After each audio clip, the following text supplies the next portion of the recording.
Good afternoon, welcome, and thank you all for joining us for today's expert webinar, B2B Sales Winners and Losers. Today, our webinar will focus on the results of a recent report where just over 100 sales leaders shared the most common issues that led to sales cycle delays and losses and what the winning teams did differently to close their big deals in 2015. You're also going to hear some really interesting stories of how world-class sales teams are addressing the most common barriers and pitfalls that were revealed, and we hope that you'll be able to borrow from some of these success tactics as you look forward to meeting your revenue goals in 2016. Now, if you haven't gotten a chance to read the report, not to worry. We will actually be sending out a link to the full results just after today's webinar. And today is going to be pretty short, just a 30-minute session, which is going to include a brief Q&A portion where we'll encourage you to share your thoughts on the findings and on the case studies that are presented towards the end of the webinar. Feel free along the way to share any questions in the live chat portion of your screen, and our presenters are going to try and get to as many questions as we can, time permitting. Also, a quick note that today's session is being recorded, so we'll have a full recap video and slides available afterwards for your reference. We always encourage you to share the insights and the stories with your colleagues and your teams as you explore different ways to be successful and sell effectively this year. And now I would like to introduce two of our expert panelists today. First, we have Janice Mars, who is a principal and founder with Sales Latitude. Janice is a senior business and sales executive with more than 30 years experience helping companies to build successful sales and service strategies across both software and services industries.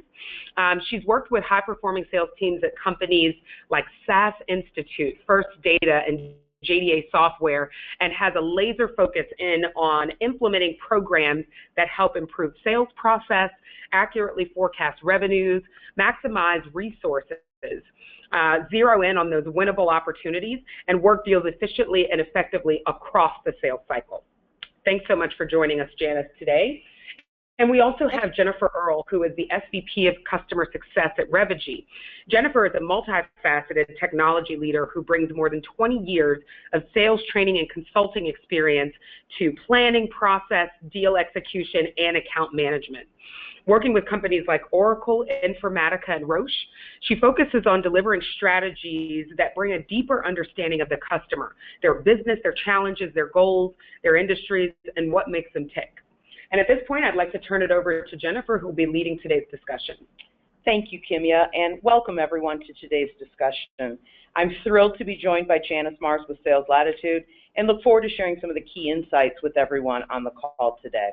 But let's start with a little bit of background. We conducted our inaugural 2016 Sales Visibility Index study actually in Q4 of 2015. We asked 200 sales leaders to reflect back on their year and share key insider information with us. So today, we would like to share those results with you, as well as Kimya mentioned earlier, sharing some real-world examples. So of the 200 we reached out to, over 100 sales leaders responded. 25% of them have average deal sizes of over 100K, and about a third of them had sales cycles longer than 6 months. So let's dive into what they actually shared with us. First of all, when we asked them how their teams had done in 2015, they shared the following. 1 of every 2 sales teams missed their quota. Well, then of course we asked why. Well, many said due to deal delays and inaccurate forecasts. And actually nearly half of them couldn't identify or really truly explain why their opportunities had died. Also, 40% of the sales leaders blamed unforeseen risk as the culprit of 1 of every 2 deals lost. What else did we learn? Well, here's some of the survey findings at a glance. So first, something I think we all hear a lot is that teams are just simply spending too much time on non-selling activities, that 33% of administrative tasks are just getting in the way. 61% said of the opportunities that they lost, 61% of those were lost if there was deal slippage. And finally, 33% said it was really a lack of visibility, and they said that was the #1 reason that they lost deals. In addition to that, we also asked these same sales leaders to share with us. What did go right and where did you slip up? So let's take a few moments and talk about the top 3 reasons deals were won. And of course, we have those reasons, unfortunately, that many of us are familiar with of why deals are lost there for you on the right-hand side of the slide. So Janice, if you wouldn't mind, I'd love to dive into each of these top 3 reasons that sales teams won and really have you share some of the real-world stories from all of the work that you do with your various clients around these. So if that's okay with you, let's go ahead and get started.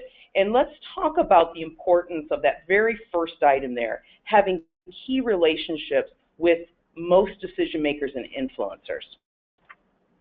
Yeah, my pleasure, Jennifer. Thank you. Working with different sales teams, what I see is that sales teams need to understand that how you look at key relationships at the account level can be different than how you look at them at the opportunity level. Most salespeople, they clearly understand who are the key stakeholders and the influences on a specific opportunity. They understand that the key decision makers and influencers can be in multiple lines of business. However, there are times I will ask a salesperson, how have they confirmed this information? And I come to find out that who they believe are the key stakeholders don't clearly understand the specific business objectives that the business is trying to achieve.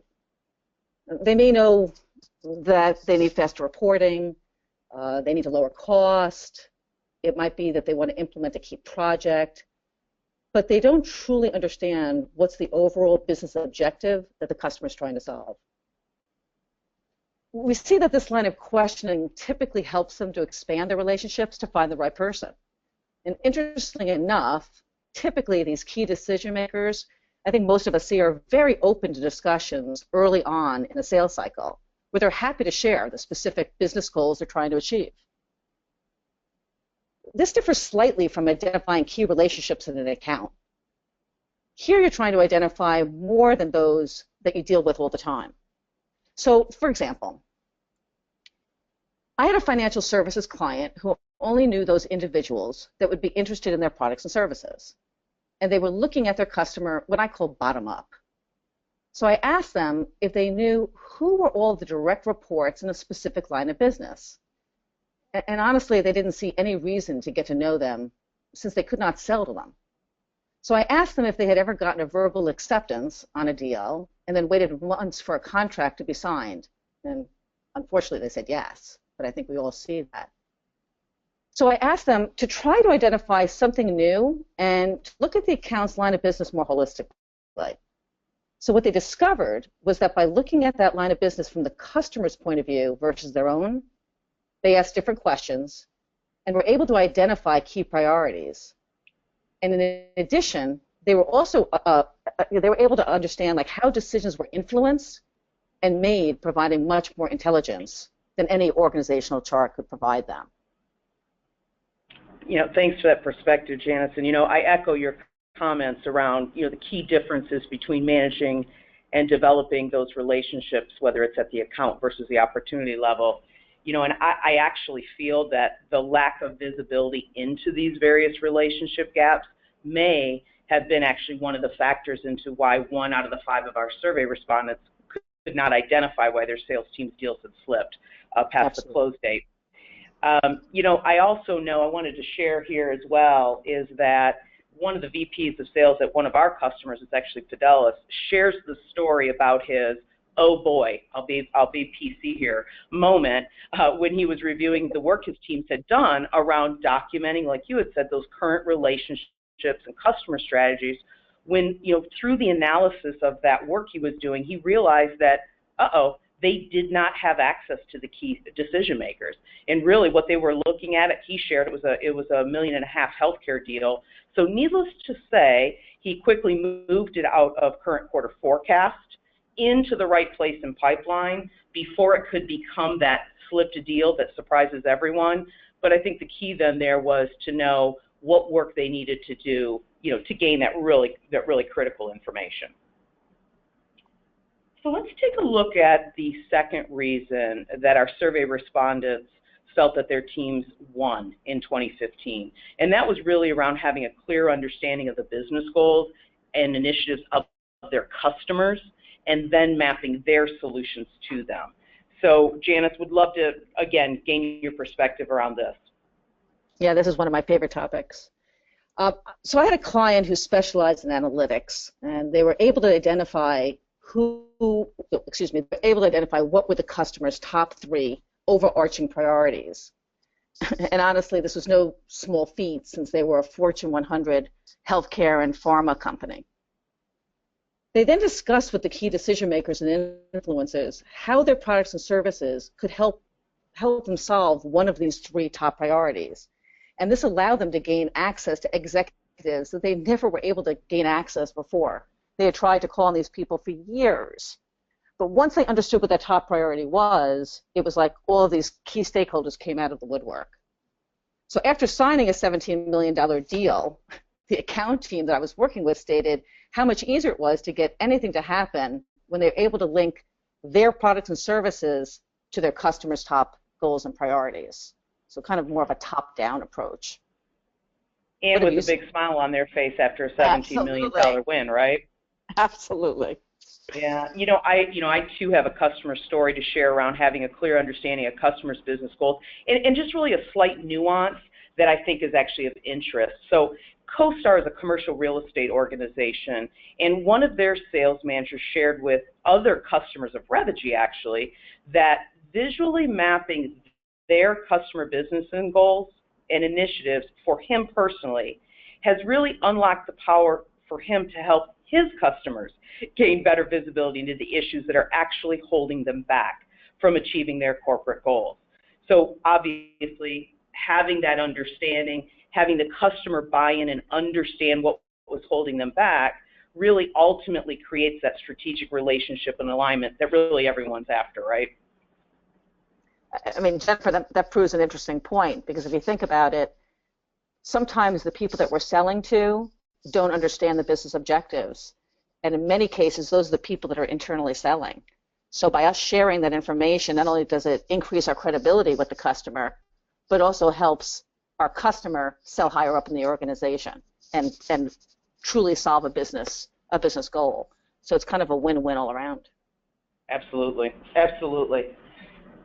So let's take a look then and move on to kind of the third and final reason that teams won in 2015. And that was all really around having quantified the potential value and the ROI of their particular solution. Yeah, so it's very tied to the top 2 that we were just talking about. I mean, I think what we see is the best sales teams, they understand that specificity is best. Knowing that the customer wants to, as I said before, increase revenue or increase shareholder value, it's just merely interesting. The sales team I mentioned, the one I mentioned with a $17 million deal, when they understood that they had the right relationships at the right levels, and the customer believed that their products and services and that they could actually help them achieve their business goals, that it only made sense that the customer would want to share their specific MBOs to ensure that they were successful.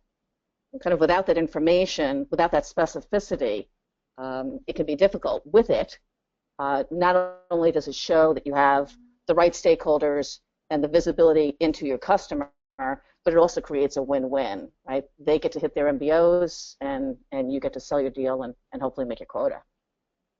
Yeah, looking for that win-win conclusion is oh so essential, isn't it? Yep. Yeah, I pulled together something to share here as well. Blackline, who was a customer of Revigy's in a financial services firm, I think they have a great saying when they talk internally about how when their account executives align with their customers and they gain that clear insight into the customer-specific MBOs, which you just talked about, Janice, they say, and I love this, it provides us the ability to see what was previously invisible.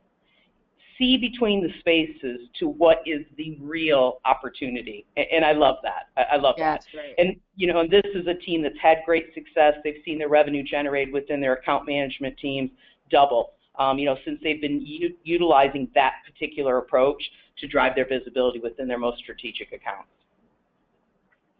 So I appreciate that, Janice. And, I wanted to also share with the folks on the line that, even though 50% of our responding sales teams missed their 2015 goals, guess what?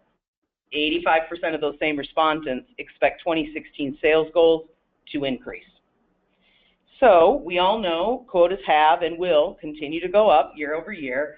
So whether the folks that have joined us today have made their 2015 number or not, we all know that expectations are increasing.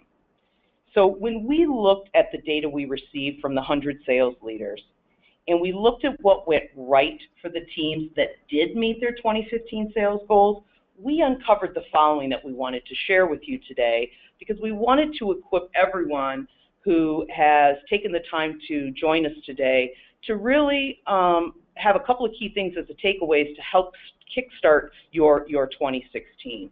So again, with our analysis of the data, we really narrowed it down to these three areas. And this is where folks had success and met that number. They had a path, they found a path to visibility. They got creative when it came to coaching.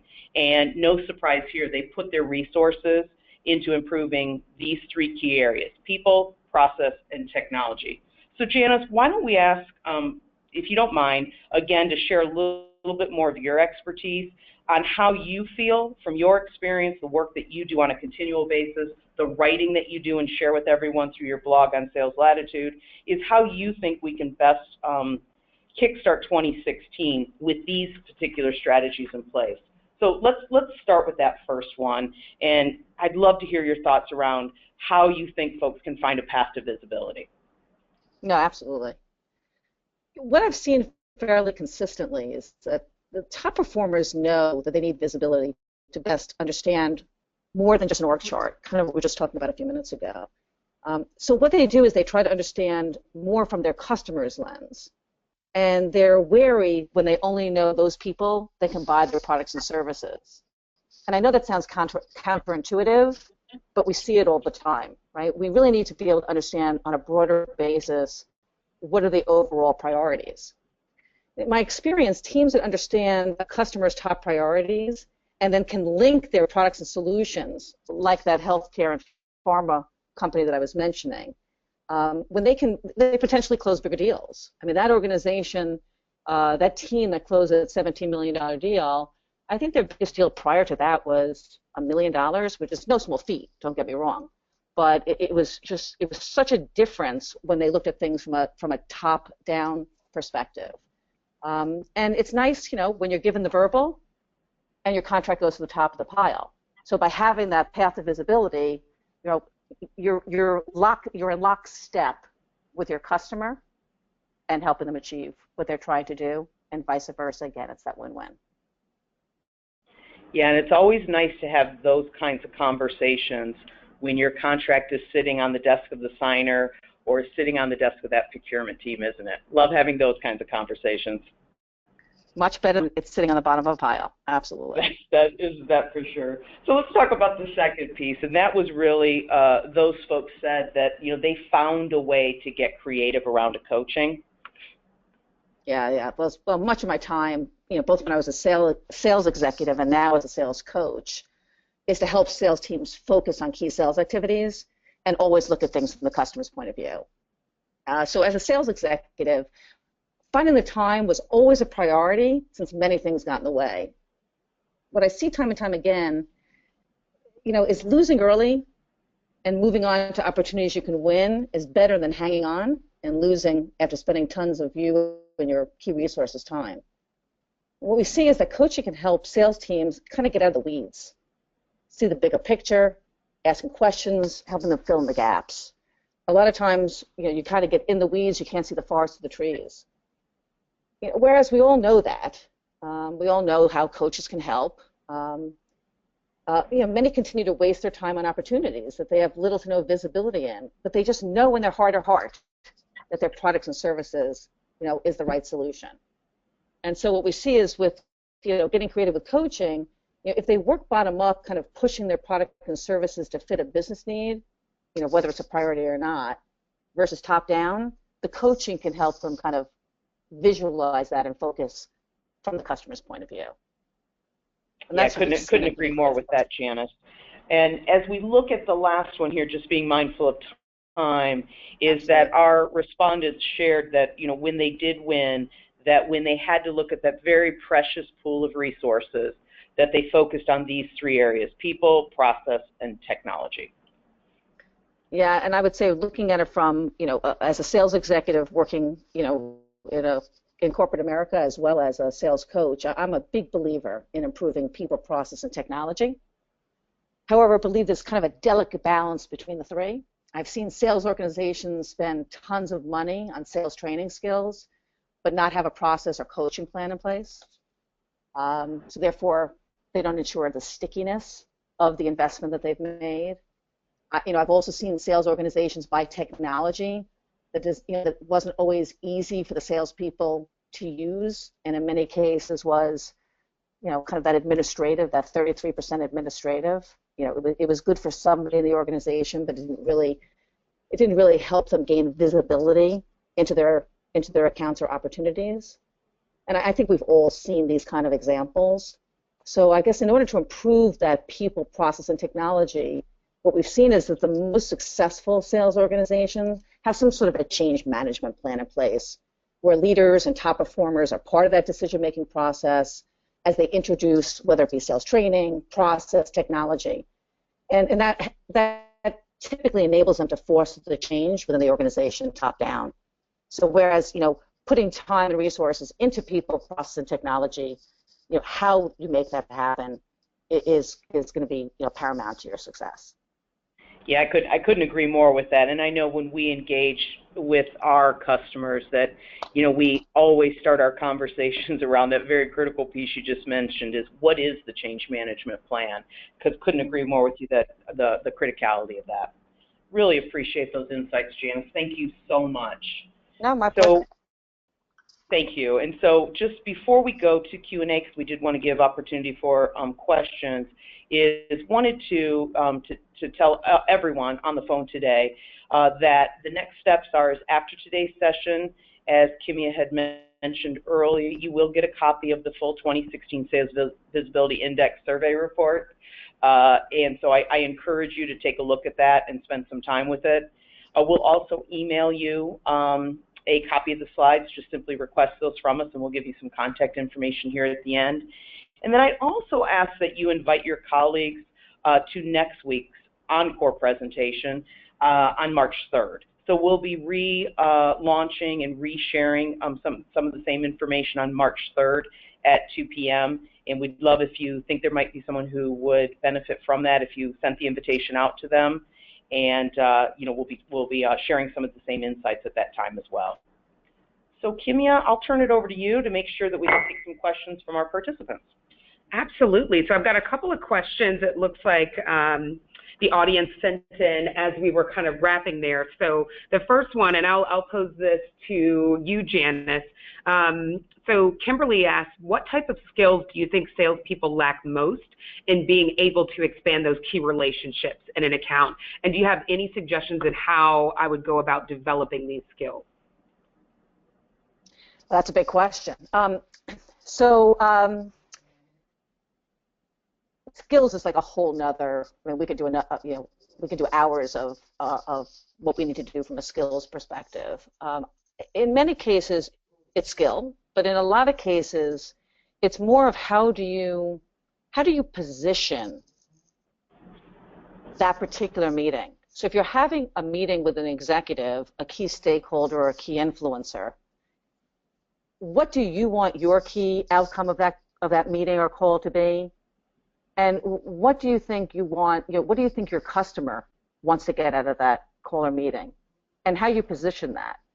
So I think it's more of a positioning, and then I think based on where you may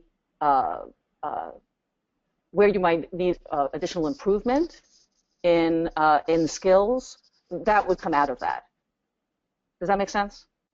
Jennifer, maybe you can add a little bit to that. But No, I mean, it makes sense to me, and hopefully that was helpful for Kimberly. But, the thing I would add to that, I agree with you that, skills assessment is really a separate topic, which I'd love to actually host with you one day, Janice, so maybe we'll do that in the future.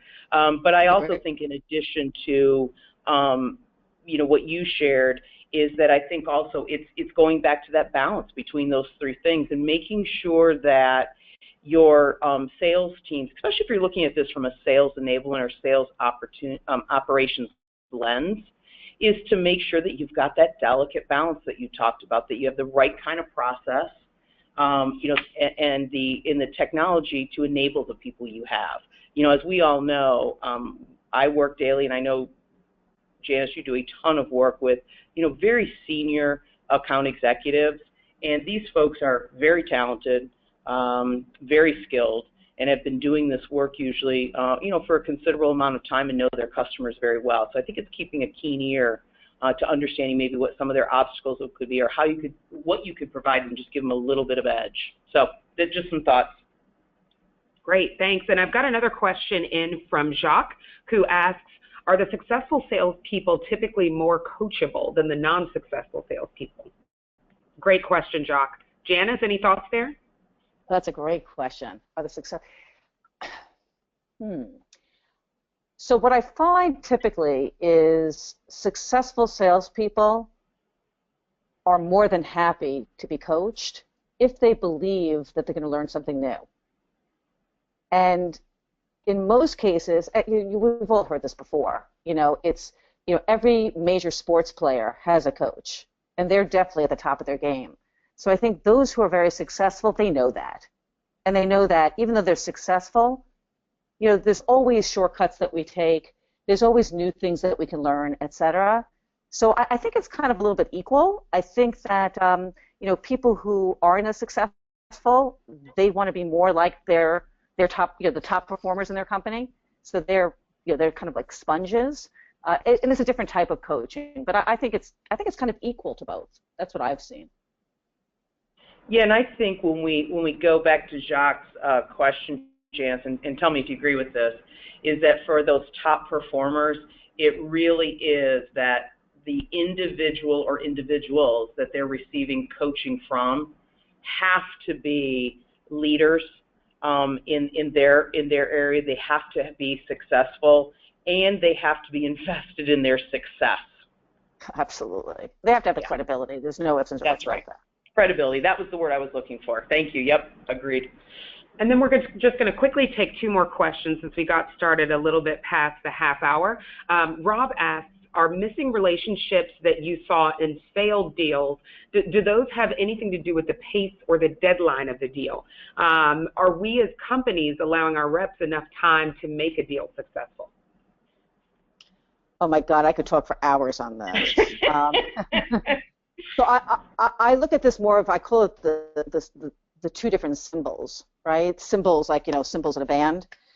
So when you put them together, they make that noise, right? So the top one is, we're asking sales teams to think strategically and to gain additional visibility into their accounts and opportunities. And then you've got that bottom symbol where it's like, but what are you closing this month, or what are you closing this quarter? So there is that delicate balance between the two of them. But what I do see is that over time, the more we get to understand our customer through their lens, they will tell us, because they know we're salespeople, and they will tell us kind of where we can provide the most value, and then eventually those two symbols start closing and getting closer and closer together. So that's kind of what I've seen in the past. I agree wholeheartedly with everything Janice just said. Absolutely. Sure. And just one final question, and again, a reminder, if we did not get to your question today, please don't hesitate to reach out to Jennifer or Janice. You'll see their email addresses listed there, and we're more than happy to continue the conversation and send you a little bit more color and flavor on some of the data that we talked about today. So it looks like Brian's question is, what percentage of companies and reps that miss quota could be attributed to unrealistic targets to begin with? Jen, do you want to take this? Go ahead, Janice. Take the first round at that. So it's interesting. What does unrealistic mean? And I know this sounds, a little silly, but sometimes that's a very interesting question. So coming from it from a salesperson's point of view, I can see things would be unrealistic. coming at it from a manager's point of view or from a sales leader's point of view, I typically, and I can only really speak for myself and for the customers that I've worked with, I know that myself and the executives that I work with, they don't want their salespeople to fail. So they don't believe that they're setting unrealistic targets. Sometimes they do that because they want a stretch goal.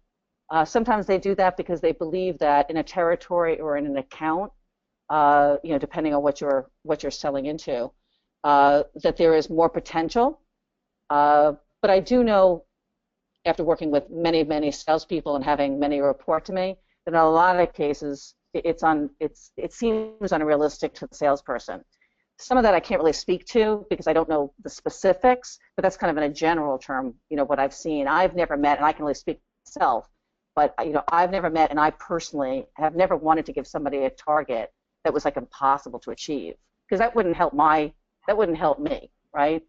If all the salespeople roll up to a sales executive, you want everybody to be successful, because then it means that you as the leader are, off the charts successful. That's what I've seen in the past. Yeah, and I think too, the one thing I would add to that is that, like you had said, unrealistic, knowing the definition of that, for each individual is helpful. But I also think that unless the teams are able to do the work that you shared with us today, Janice, that the teams are doing that are hitting those quotas, is that unless they're able to do that work, that feeling of it being unrealistic is based sometimes on, maybe that gut feel versus having the good data in alignment with the customer. So I would just add that in as well. Sure. Well, thank you so much to both Jen and Janice today for being on our expert panel. This does conclude our webinar for today, but again, please don't hesitate to reach out to us if you've got additional questions or if you're really interested in continuing the conversation. You will get a copy of the slides and a link to the recording. So if you know team members that weren't able to join today, you'll be able to pass that along to them. And we thank you again for taking time out to join us. We hope you found this valuable and informative, and we look forward to next week's session on the same topic. Thanks so much. Have a great afternoon. Thank you, everyone. Take care.